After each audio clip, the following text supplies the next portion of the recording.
नमस्कार, अजय चतुर्वेदी। आज मैं बात करूंगा बिहार की। बिहार में विधानसभा चुनाव की तिथियां जैसे जैसे नज़दीक आने लगी हैं, चुनाव सरगर्मी तेज होने लगी है। कल यानी कि शुक्रवार को प्रधानमंत्री नरेंद्र मोदी बिहार में थे। बिहार के सिवान में करोड़ों रुपए की सौगात दी।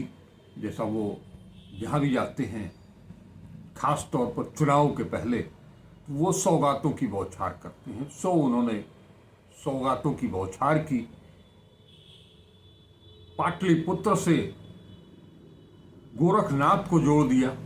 एक और महान कार्य। सावन से पहले ये एक बड़ा काम है। खैर, और एक खास बात ये रही कि नरेंद्र मोदी को सीवान में अचानक से बाबा साहब डॉक्टर भीमराव अंबेडकर याद आने लगे और उनके प्रवचन में बार बार उनके मुखार बिंदु से डॉक्टर अंबेडकर का नाम निकलने लगा। उन्होंने यहां तक कह दिया कि हम तो डॉक्टर अंबेडकर का सम्मान करते हैं, हम उनको दिल में बसाते हैं, हम उनको दिल में बसाते हैं। और विपक्ष यानी कि राजद और कांग्रेस लगातार डॉक्टर अंबेडकर का अपमान करती है। अब ये देश की जनता को कितना पच पाएगा, ये अलग सवाल है। क्योंकि जब संसद के भीतर प्रधानमंत्री के सबसे निकट गुजरात लॉबी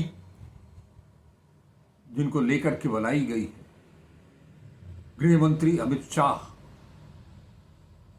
वो जब अंबेडकर अंबेडकर अंबेडकर जिस टोन में उन्होंने कहा था और यहां तक कह डाला था कि अगर इतना नाम भगवान का लेते तो 7 जन्म सुधर जाता, तब प्रधानमंत्री ने कुछ नहीं बोला था। लेकिन उनके दिल में बसते हैं वो। और कल बहुत कुछ उन्होंने काफी देर तक एक वीडियो कांग्रेस जिसे इस्तेमाल कर रही है, कल के वीडियो में, कल के कार्यक्रम के दौरान बहुत सारी महिलाएं आई थी जिनका प्रधानमंत्री जी ने स्वागत किया, अभिनंदन किया कि आप लोग हमें सुनने के लिए दूर दूर से अपना सारा कामकाज छोड़ करके यहां आए हैं। गजब। लेकिन इस मामले में एक वीडियो बहुत तेजी से वायरल हो रहा था और उस वीडियो को लेकर के कांग्रेस ने भी एक बड़ा खेल किया है। मैं उस वीडियो को भी आपको दिखाता हूं आपके स्क्रीन पर। बहुत छोटा सा वीडियो है, देखिएगा। अभी कल ही बारिश हुई, सुबह भी थोड़ा बारिश का लाभ आया। इसके बावजूद भी इतनी बड़ी मात्रा में आपका आना, मैं आपका हृदय से जितना धन्यवाद करूं उतना कम है। नहीं, बिल्कुल नहीं आना चाहिए। हम लोग किस लिए आए भाई? हम लोग का कोई जो भी हम लोग का जरूरत है पूरा होता ही नहीं है, तो हम लोग किस लिए आए? हमारा इच्छा नहीं था, हम लोगों को जबरदस्ती भेजा जा रहा है, बस और कुछ है नहीं। तब आए हुए थे वहाँ पे, आप पब्लिक इकट्ठा नहीं हुआ था, इसलिए यहाँ पे पब्लिक दिखाने के लिए हम लोग को बुला के लिए लेके जाया जा रहा है बस। आपने इस वीडियो को देखा।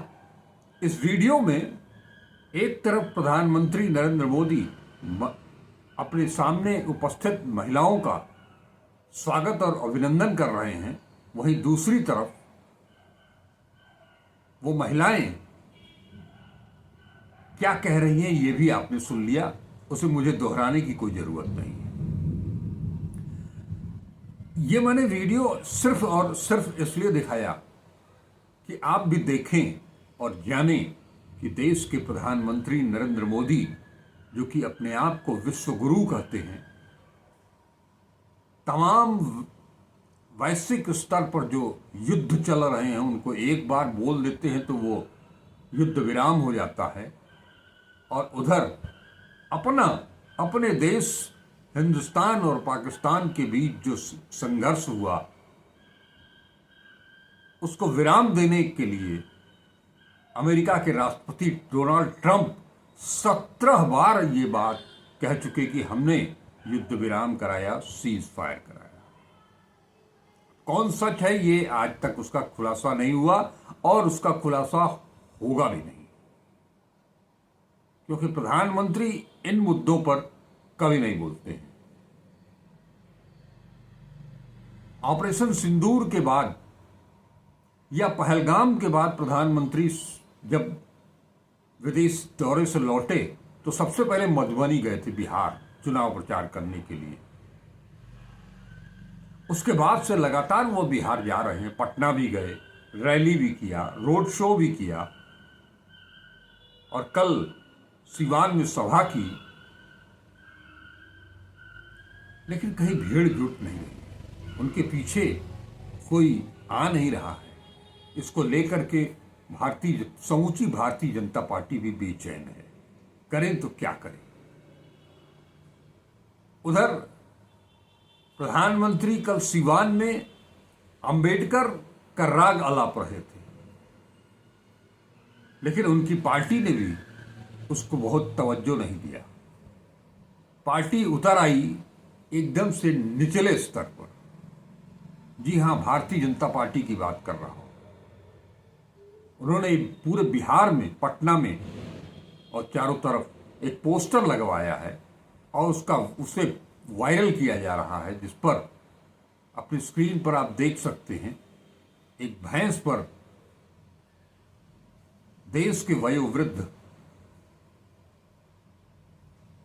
नेता, समाजवादी नेता लालू प्रसाद यादव को बैठाया गया है। वहीं तेजस्वी यादव हैं, देख रहे हैं आप अपने स्क्रीन पर, और कैप्शन में लिखा है, मेरा बाप चोर है, चारा चोर। ऐसा कहीं होता है क्या? मतलब इससे सर्वनाक तो कुछ हो नहीं सकता है हमारी समझ से। बाकी आप लोग जो भी अच्छा समझें, अगर अच्छा लगा होगा तो ये भी बताइएगा कमेंट बॉक्स में, नागवार लगा होगा तो भी बताइएगा। दरअसल सबसे बड़ी चीज है कि बिहार में दो गठबंधन जो आमने सामने हैं, इंडिया के पास मुद्दों की कमी नहीं है, क्योंकि वो जनता से जुड़े हुए मुद्दों को लेकर के ही चुनाव में आएगी और उन्हीं मुद्दों पर चुनाव लड़ेगी। लेकिन एनडीए के पास कोई मुद्दा ही नहीं है। किस मुद्दे पर चुनाव लड़ें? क्या कहें कि जनता आकर्षित होकर के उनको वो मतदान करे? एजेंसियों के खेल के साथ साथ कुछ मतदाताओं का रुझान भी तो होना चाहिए। हालांकि तैयारी पूरी है ईडी सीबीआई की, तेजस्वी यादव, लालू यादव और उनके पूरे परिवार को निशाने पर लेने की। कहा यह भी जा रहा है कि बहुत जल्द फिर से लालू यादव को जेल हो सकती है। लेकिन इस बीच तेजस्वी यादव ने एक बड़ी घोषणा की। उस चीज को हर वृद्ध और विधवा महिलाएं समझ सकती हैं। दरअसल अभी तक विधवाओं को और वृद्धों को जो पेंशन मिलती है मासिक 400 रुपए, तेजस्वी यादव ने घोषणा की कि वो उनकी सरकार आएगी तो उसको पेंशन को 1500 रुपए कर देंगे। इस बीच तेजस्वी का यह ऐलान और एनडीए सरकार की लपकने की आदत ने भाजपा की दूसरे के मुद्दों को लपक करके उसका इस्तेमाल करने की और अपनी वाहवाही कराने की जो एक टैक्टिस है, उसके तहत एनडीए सरकार ने वो 400 रुपया बढ़ा करके 1100 रुपया कर दिया है। कहा है कि पिछले महीने से उसका भुगतान होगा। ये सब लोग समझ रहे हैं। जब आशा कार्यकर्त्री, आंगनबाड़ी, इन सारी महिलाओं का ये कहना है कि हमारा कुछ लाभ होता नहीं है वहां जाने से, तो हम नहीं आना चाहते थे, जबरदस्ती हमको ले आया गया भीड़ बढ़ाने के लिए, चेहरा दिखाने के लिए। यानी एक तरह से अगर कहा जाए तो बिहार में एनडीए सरकार की कलई खुल चुकी है। अब कोई भरोसा करने की स्थिति में नहीं है। और उधर कांग्रेस और राजद महागठबंधन लगातार अपने मुद्दों के साथ जनता के बीच जाकर के उन्हें प्रभावित भी कर रहा है, उनको अपने साथ लाने की कोशिश भी कर रहा है, और जिसमें काफी हद तक वो सफल भी हो रहे हैं। खास करके कांग्रेस की अगर बात करें तो वो उसका एक सूत्रीय कार्यक्रम है। वो चाहे जाति जनगणना का हो, संविधान की सुरक्षा का हो, आरक्षण का हो, युवाओं की शिक्षा का हो, पलायन रोकने का हो। हालांकि प्रधानमंत्री पलायन के लिए पूर्ववर्ती सरकारों को जिम्मेदार ठहराते हैं। और यहां राहुल गांधी, तेजस्वी यादव, राजेश राम, कृष्णा अलावरू, कन्हैया कुमार, ये सब जनता से जुड़े हुए मुद्दों को ऊपर लेकर के आ रहे हैं। महंगाई है, इसी बीच में कांग्रेस ने मां बहन योजना भी लागू कर दी है। 2,500 रुपये महीने ये सबसे पहले दिया है। इसके पहले कांग्रेस घोषणा करती थी तो वो थोड़ा देर में करती थी, लिहाजा वो आम जन तक पहुंचता नहीं था। लेकिन ये तो चुनाव से काफी पहले इसकी घोषणा कर दी गई है कि महिलाओं को, बहनों को उनके खाते में 2,500 रुपया महीना भेजा जाएगा। और उधर इस तरह की कोई भी योजना नहीं है, और जो योजनाएं चल रही हैं वो केवल लूटो खसोटो टाइप की हैं। इससे जनता का कोई सीधा सरोकार नहीं। तो बात मुद्दों की है। डॉक्टर अंबेडकर शुरू से इंडिया गठबंधन के साथ, इंडिया गठबंधन का मुद्दा डॉक्टर अंबेडकर का अपमान, उनके संविधान का अपमान, संविधान को बदल देने की चाहत,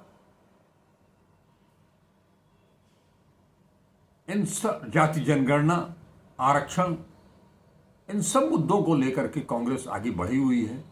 मैंने बताया कि उसमें छात्र भी हैं, युवा भी हैं, नौकरी भी है, रोजगार भी है, और पलायन रोकने की बात भी है।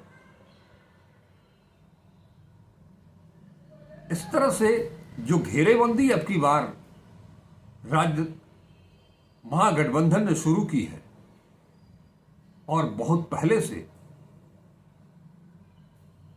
सूत्र ये बता रहे हैं कि महागठबंधन ने एक एक जगह, एक एक विधानसभा क्षेत्र के लिए प्रत्याशियों के चेहरे भी चयन कर लिए। बस खाली घोषणा होनी बात की है। सब कुछ ऑन पेपर तैयार है, होमवर्क पूरा हो चुका है, उसे इंप्लीमेंट करने भर की देरी है। और जिस दिन चुनाव की घोषणा हुई चुनाव आयोग के द्वारा, उस दिन से महागठबंधन, इंडिया गठबंधन पूरी ताकत के साथ जुट जाएगा। और इस बार चुनाव आयोग से सतर्क रहने की, उसकी गतिविधियों से, पल पल की गतिविधियों से अपने आप को अपडेट करते रहने, और जहां कहीं भी कोई धांधली टाइप की चीज हो रही है उसका जमकर तत्काल प्रभाव से विरोध करना और उसे जनता के सामने ले आना, इन सब मुद्दों को भी साध रही है। ऐसा नहीं है, हरियाणा और महाराष्ट्र, दिल्ली, इन तीनों जगहों के विधानसभा चुनावों से काफी कुछ इंडिया गठबंधन ने सीख लिया है, खास तौर पर महाराष्ट्र से और हरियाणा से। इसी के तहत राजद भी, तेजस्वी यादव भी ऐसी डिमांड रख रहे हैं, ऐसी गारंटी की बात कर रहे हैं जिससे जनता का सीधा सरोकार हो।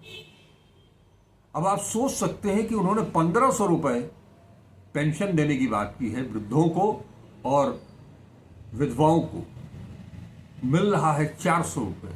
400 रुपए महीने, 400 रुपए में क्या कोई क्या कर लेगा, क्या नहाएगा, क्या निचोड़ेगा। हालांकि आज जिस स्तर पर महंगाई पहुंच चुकी है उसके आगे 1500 रुपए भी कुछ खास नहीं है, लेकिन 400 रुपए से 3 गुने से भी ज्यादा है। तो कुछ न कुछ, और कुछ नहीं तो अपना इलाज तो कर सकेंगे। कुछ जर बुखार आए तो डॉक्टर को दिखा करके दवाई ले सकते हैं, खरीद सकते हैं। जर बुखार, सर्दी, जुकाम, इन सब की दवाएं तो मिल ही जाएंगी।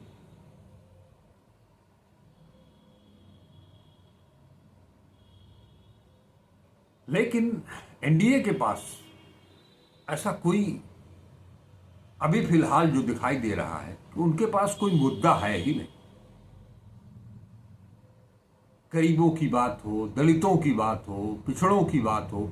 हाँ, नरेंद्र मोदी कल दलितों, महादलितों, पिछड़ों, अति पिछड़ों, ये 4 नाम जरूर बार बार ले रहे थे अचानक से। यानी कि एक चीज तो तय है कि एनडीए, प्रधानमंत्री नरेंद्र मोदी और गृहमंत्री अमित शाह, जिन्हें अंग्रेजी से चिढ़ है, जो कहते हैं कि अंग्रेजी बोलने वाले भी शर्मा जाएंगे, जिसका जवाब राहुल गांधी ने दिया कि हर बच्चे को अंग्रेजी आनी ही चाहिए। ये वो लोग बोल रहे हैं अंग्रेजी न सीखने की बात जिनके खुद के बच्चे विदेशों में पढ़ते हैं, अपने देश में अंग्रेजी स्कूलों में पढ़ते हैं, अंग्रेजी शिक्षा, अंग्रेजी तालीम हासिल कर रहे हैं। अब गृहमंत्री ने बोला है,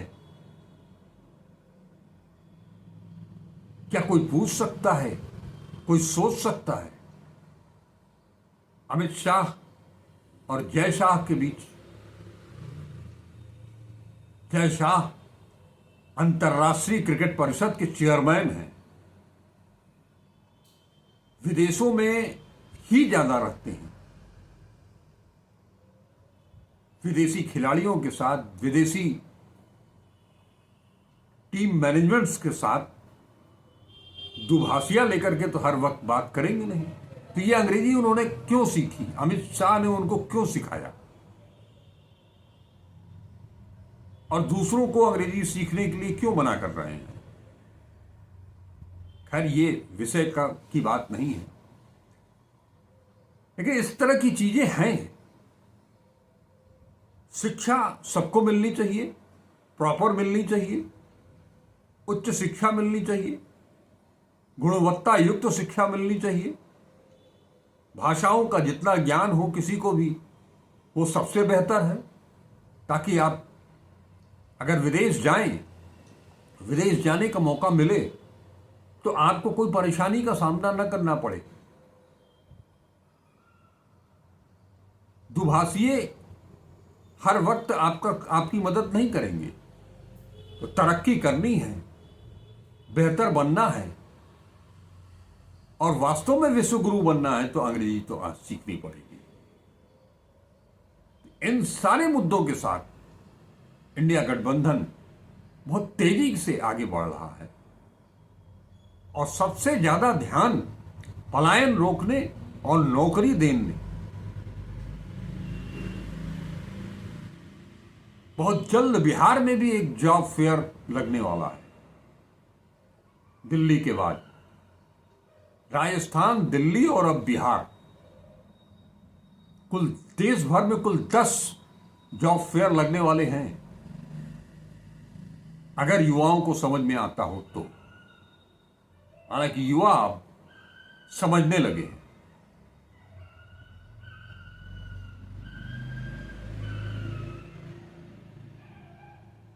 किस करवट बैठेगा ऊंट ये तो मैं नहीं बता सकता, लेकिन आज की तारीख में अगर बिहार इलेक्शन की बात करें तो निश्चित तौर पर इंडिया गठबंधन एनडीए से कहीं बीच छूट रहा है। दूर तलक न कोई सीएम चेहरा है, न कोई मुद्दा है, न कोई बड़ा नेता है बीजेपी के पास जो उनका खेवनहार बन सके। लिहाजा जिस तरह की सतर्कता अभी से इंडिया गठबंधन ने बरतनी शुरू की है, वो अगर उसे कायम रखती है अंतिम क्षण तक, मतदान ही नहीं मतगणना तक और मतदान के पहले वोटर लिस्ट तक, तो इस बार भी भारतीय जनता पार्टी का वो बिहार में अपने दम पर सरकार बनाना और मुख्यमंत्री बनाना, ये सपना शायद सपना ही रह जाए। आज बस इतना ही। निवेदन आपसे इतना है कि वीडियो को देखें पूरा, लाइक करें, पसंद आए तो उसे शेयर करें अपनों के बीच, ताकि हमारी मेहनत का भी प्रतिफल हमें भी कुछ मिल सके। नमस्कार, अजय चतुर्वेदी।